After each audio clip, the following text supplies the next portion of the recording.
kú dédé àsìkò yìí yóò dára fún wa láṣẹ Elédùà àmín. Ìròyìn fẹ́lifẹ́li náà ló ń dé sí ojú amóhùnmáwòrán yín láti iléeṣẹ́ wa ìròyìn fẹ́lifẹ́li online tv. Lónìí ti ṣe ọjọ́ ìṣẹ́gun ọjọ́ 22 oṣù kẹta ọdún 2025. Fúnmi Adénúgà ni oníròyìn. Síwájú kẹtó gbọ́ròyìn ọ̀hún lẹ́kùnrẹ́rẹ́ ẹ jẹ́ ká dé òkè lọ́hùn-ún à ń padà bọ̀ wá.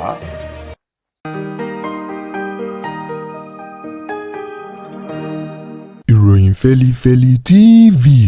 àjààbálẹ̀ làwọn ìròyìn ti wà máa wò lóòrèkóòrè.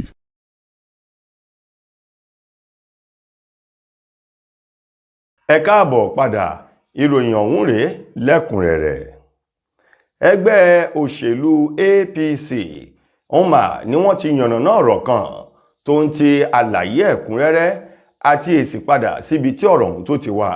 lórí ìgbésẹ̀ El-Rufai tí ṣe gómìnà ìpínlẹ̀ Kaduna tẹ́lẹ̀ rí àti igbákejì ààrẹ tẹ́lẹ̀ rí lórílẹ̀‐èdè wa Nàìjíríà Atiku Abubakar. Gẹ́gẹ́ bí ẹgbẹ́ òṣèlú APC ti sọ, wọ́n ní gbogbo kùrùkẹrẹ El-Rufai àti Atiku Abubakar lójú náà láti má lè jẹ́ kí ètò ìbò ọdún 2027 kó so èso rere fún ààrẹ Tinubu àti ẹgbẹ́ òṣèlú APC ń làwọn gbọ́ ò ṣe yé Yorùbá bọ̀ wọ́n ní bá a ti yọ́ sò òun náà là á ti yọ́ gbọ́ ò bá a ti gbọ́ nílé ọkọ náà la gbọ́n lé àlè. Tẹ́ ẹ bá gbàgbé, Malam Nasiru El-Rufai tí ṣe gómìnà tẹ́lẹ̀ rí ní ìpínlẹ̀ Kaduna, òun ló darapọ̀ mọ́ ẹgbẹ́ òṣèlú SDP léyìí tó sì kéde rẹ̀ wípé òun ti kúrò nínú ẹgbẹ́ òṣèlú APC. Láti ìgbà náà ló ti ń gba gbogbo ọ̀nà láti rí pé òun kó gbogbo àwọn lẹ́nu lọ́rọ̀ kúrò nínú ẹgbẹ́ òṣèlú APC ọ̀hún darapọ̀ mọ́ nínú ẹgbẹ́ òṣèlú SDP. Ṣùgbọ́n gẹ́gẹ́ bí ẹgbẹ́ òṣèlú APC ti wá sọ̀rọ̀, wọ́n ní bí wọ́n fẹ́ bí wọ́n kọ̀, ààrẹ Bọ́lá Ahmed Tinubu tẹgbẹ́ òṣèlú APC náà ni Ọlọ́run yóò padà yàn sípò nínú ètò ìbò tí ó wáyé lọ́dún 2027 bí Ọlọ́run ọba òkè ti ń bẹ láàyè tí ẹ̀mí rẹ̀ sì wà. Báyìí nínú ìfọ̀rọ̀wánilẹ́nuwò kan èyí tí ilé-iṣẹ́ BBC tí wọ́n ṣe fún El-Rufai ní èdè Haúsá ńbẹ̀ ló ti sọ wípé láti ìgbà tí òun ti darapọ̀ mọ́ ẹgbẹ́ òṣèlú SDP lòun ti ń bá Atiku Abubakar, Peter Obi, bákan náà ẹni tó ti fìgbà kan jẹ́ gómìnà tẹ́lẹ̀ rí ní ìpínlẹ̀ Rivers tó ti fìgbà kan jẹ́ alákòóso Rotimi Amechi, òun ti ń bá sọ̀rọ̀. Bákan náà gómìnà tẹ́lẹ̀ rí ní ìpínlẹ̀ Ọ̀ṣun ọ̀gbẹ́ni Rauf Arẹ́gbẹ́ṣọlá àti àwọn lẹ́nu lọ́rọ̀ nínú ẹgbẹ́ òṣèlú APC, òun ti ń bá wọn sọ̀rọ̀ láti darapọ̀ mọ́ nínú ẹgbẹ́ òṣèlú SDP kí wọ́n lè gbé ìgbésẹ̀ láti rí pé wọ́n fi ìbò yọ Bọ́lá Tinubu kúrò lórí ipò lọ́dún 2027. Ẹ̀wẹ̀, ẹgbẹ́ òṣèlú PDP ẹ̀ka ti ìpínlẹ̀ Èkó ni wọ́n ti ju ògúlùtù òkú ọ̀rọ̀ lu ẹni tó jẹ́ ọmọ òye wọn èyí tó díje dupò gómìnà lábẹ́ ẹgbẹ́ òṣèlú ọ̀hún nínú ètò ìbò tàwọn gómìnà tó wáyé lọ́dún 2023, ọ̀gbẹ́ni Abdulaziz Adédìran tí gbogbo èèyàn mọ̀ sí Jandor, èyí tó kéde wípé òun ti kúrò nínú ẹgbẹ́ òṣèlú PDP nínú oṣù kẹta ọjọ́ kẹta ọdún 2025 tá a wà nínú rẹ̀ yìí. Gẹ́gẹ́ bí ọ̀rọ̀ ọ̀hún ti jáde, ẹgbẹ́ òṣèlú PDP wọ́n ní ìwà tí Jandor hù yìí ló kù díẹ̀ káàtó, ṣùgbọ́n Yorùbá bọ̀ wọ́n ní ohun tó bá kọjú sẹ́nìkan ẹ̀yìn ni ó kọ sẹ́lòmíì bí ìlú gangan ni. Jandor èyí tó ní òun kúrò nínú ẹgbẹ́ òṣèlú PDP tó sì kéde rẹ̀ ní ọjọ́ kẹta oṣù kẹta ọdún 2025 yìí sọ di mímọ̀ wípé ẹgbẹ́ òṣèlú PDP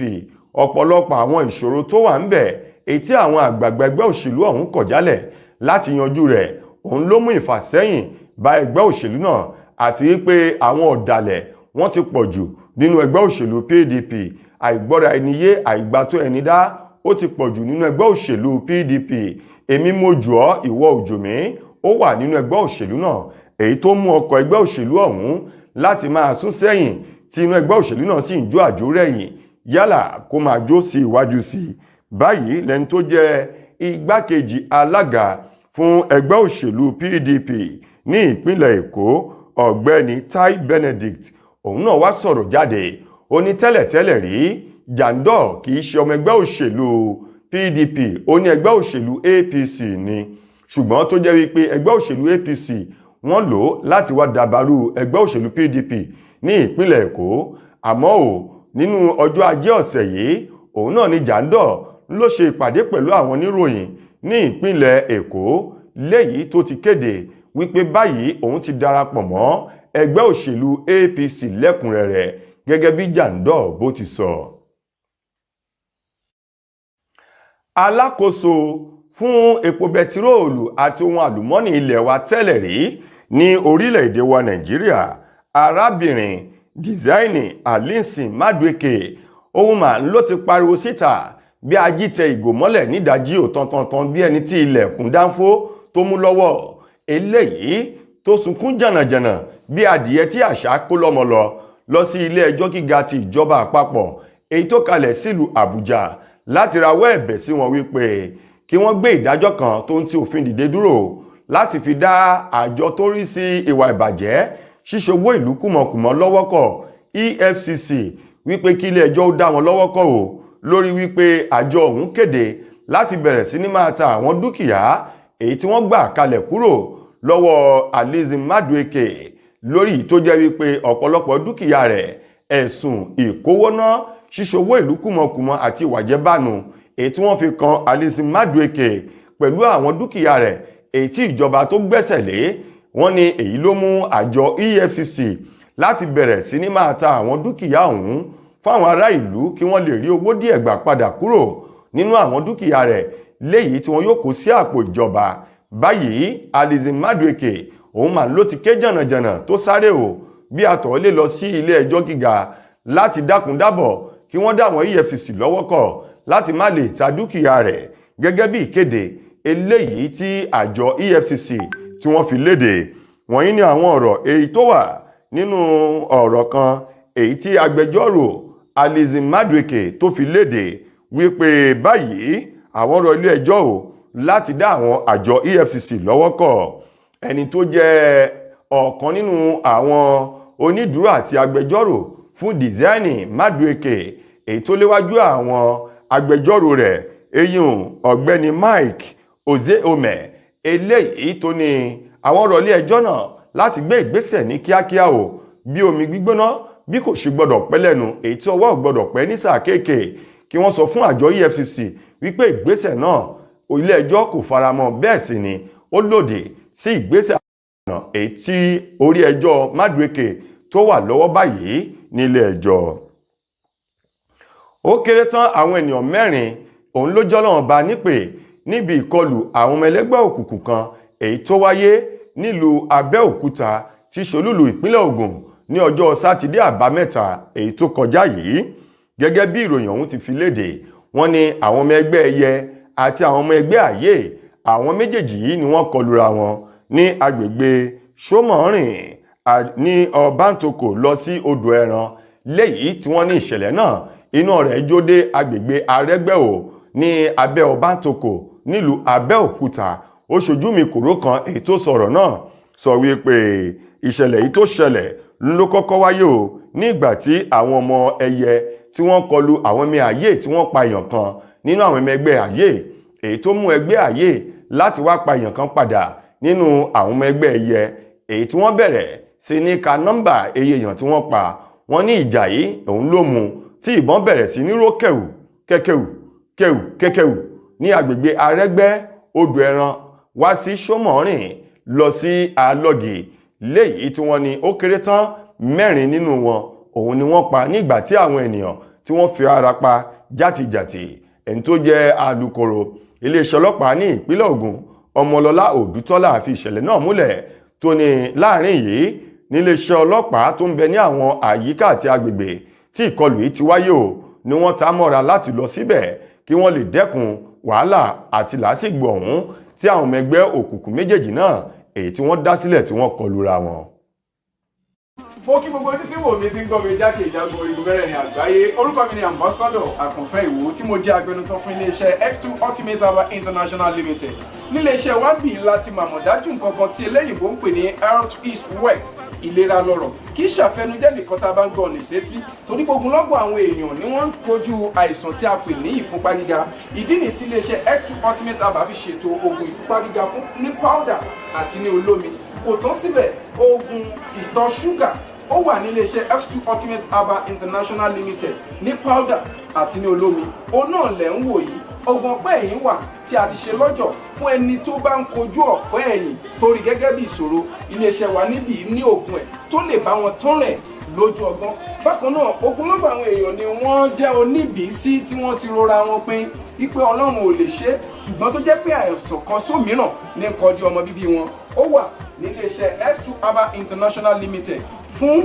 ìwòsàn fún àwọn oníbìísí. Kò tó síbẹ̀ o, a ní ọ̀pọ̀lọpọ̀ oògùn tí a ṣe létò fún ẹni tó bá jẹ́ ẹni tó bá ní ikùn gbẹ̀ndù tó jẹ́ pé ọ̀rá ti pọ̀ jù lára ẹ̀, ó máa bá wa burn fat, a pè ní X2 burn fat fún obìnrin. Lákòótán nínú ìròyìn wa fún tòní,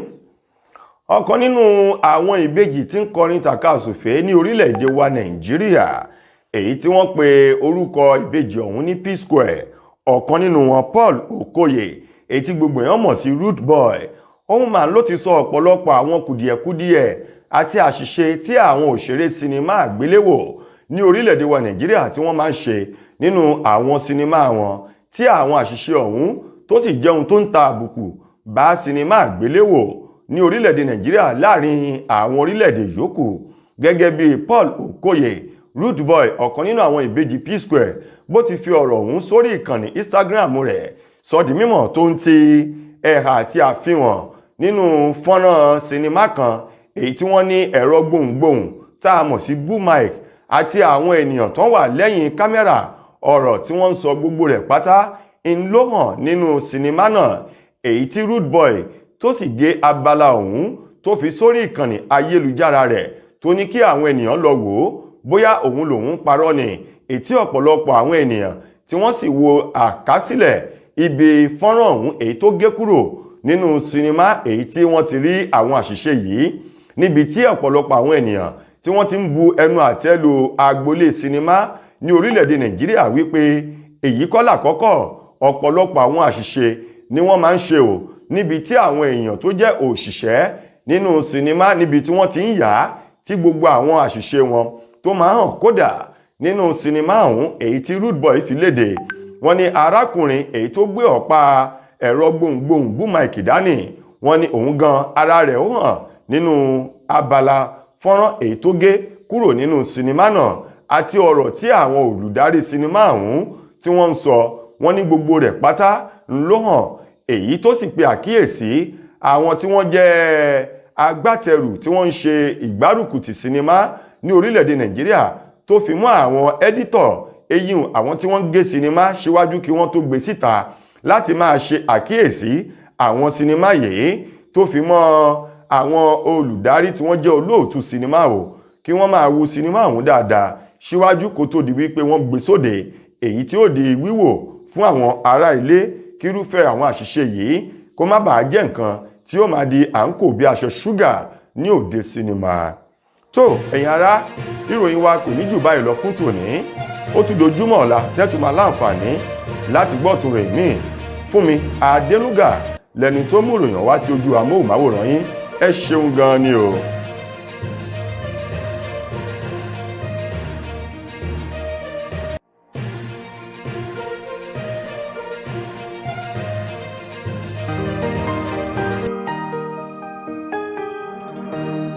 Ìròyìn Fẹ́lifẹ́li TV àjààbálẹ̀ làwọn ìròyìn ti wà, máa wò lóòrèkóòrè.